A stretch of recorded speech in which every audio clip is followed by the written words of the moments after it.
Hello everyone, and welcome back to Let's Play World of Warships.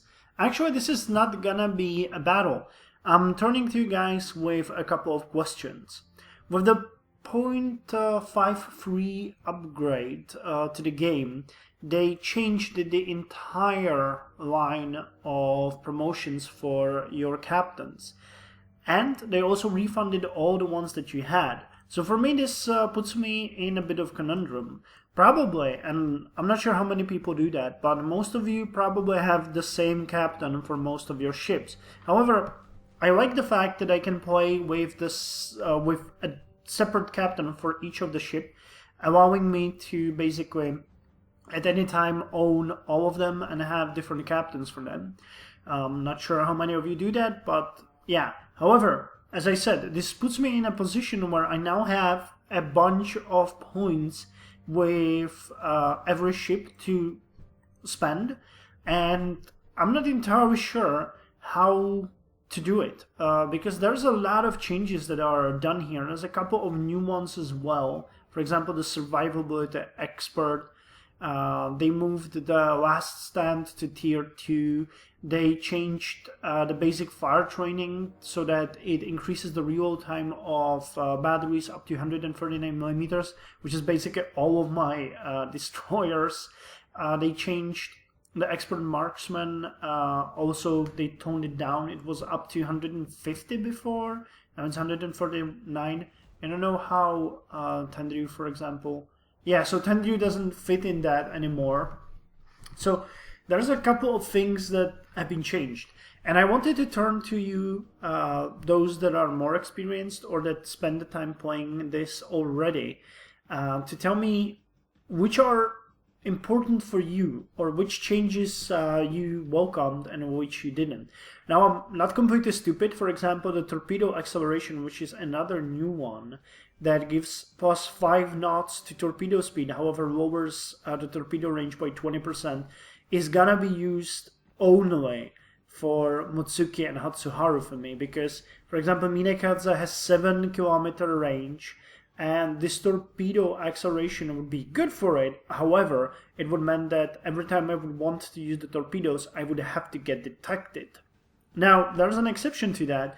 There is, where is it? Was a concealment, oh here, concealment expert, which lowers the detectability of destroyers by 10%. So I'm not entirely sure how these would actually work together. I think that with Minekadze that would break even.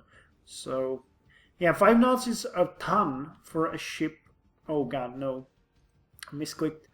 But yeah, I just, before I start spending these things, I wanted to ask you guys about which ones you enjoy and which ones you would recommend, because there is a whole lot more now and you just have to have a plan. So I wanted to hear from you what you would recommend, because you know, it's good to hear that, and I don't have that many points anymore to get as much as I did before, so yeah. By the way, another huge thing that I haven't mentioned is that I got a 3 million bonus in cash and got the Hatsuharu. Finally! It's a beauty, and I really adore the guns on it. They are actually really good. As some of you mentioned, this ship is now pretty much a gunboat. The first one of the IGN. The torpedoes are a bit of a letdown. They're the same as the Mutsuki has, but they can get better. The Type 90 mod will make them, well, a bit more lethal, a bit less, I'd say a bit less rechargeable. However, they would get plus 3 knots to speed, and Hatsuharu is the one ship I know that I will use the torpedo acceleration on. So we're gonna get to torpedoes with a range of 8 kilometers with a very high devastating power and with a speed of almost 70 knots. So Hatsuharu is gonna be a killer. I love that I can also deter most of the enemy destroyers. Now, of course, I haven't really seen the ones that are above me yet. I just played one battle, but it's a good ship. It's a good ship. I have been skeptical, but it's a good ship. And also, we finally have a ship that can go to the ranked battles up to tier 10, I think. I was at tier 14, for which I got the Hawaii flag now. And now with Hatsuharu, I can get to tier 10 or maybe tier 8. I actually don't know. I can't access it anymore due to... Yeah, I can't. So I'm not entirely sure, but yeah, it works. It works for us fine. So by the time the next league is up, I'm gonna be ready. And by the way, I'm gonna record every single league. They call it ranked battles, but you know, I'm gonna record those because that's what I enjoy the most at World of Warships now. The random battles just don't have the thrill of the ranked ones for me anymore. Also, not sure how the team battles work. But if you guys want to get me in one of your teams, let me know. I would be most delighted to serve with you.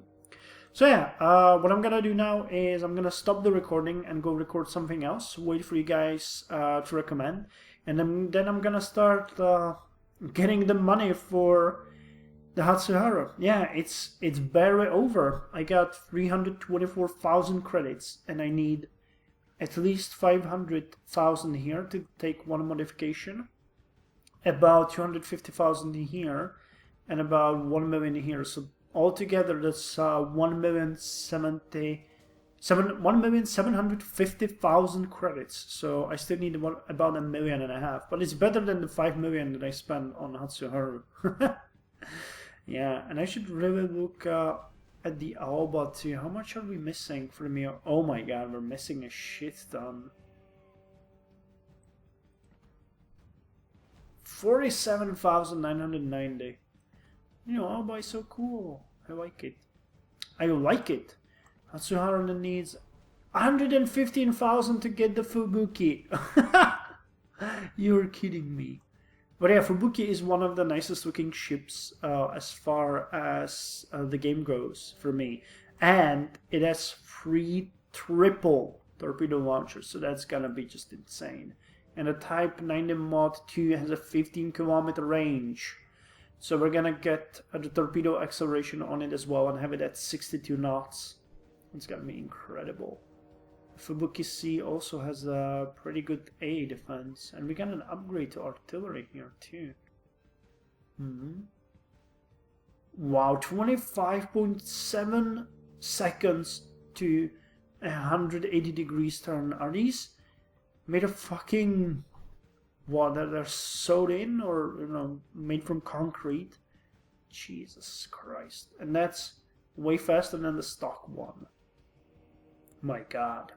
So yeah, anyway, this was just an information episode. I'm gonna look forward to your recommendations, and till the next battle, ahoy mateys, and take care.